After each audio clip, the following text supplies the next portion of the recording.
Given an ordered set with the following elements from S1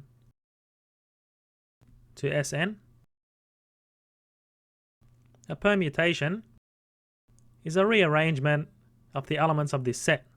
So for example, if we had the set with 3 elements, there are 6 possible ways to rearrange this 3-element set. So 6 permutations. So we can write these permutations as follows. So S1, S2, S3,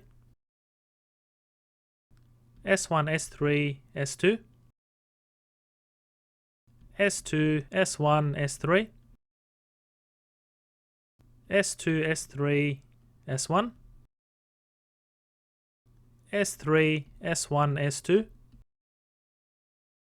and S3, S2, S1.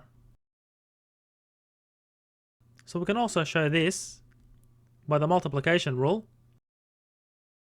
So in task 1, we can choose a position for S1 where we have 3 positions to put S1.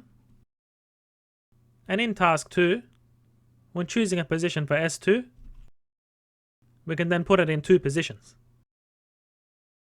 And in task 3, we choose a position for S3, so we're left with 1 position where we can put it.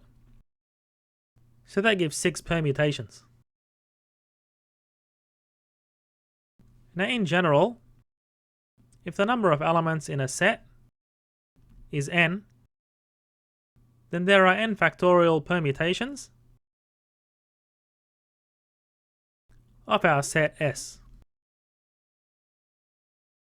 So n factorial is n by n minus 1 by n minus 2 and so on by 3 by 2 by 1.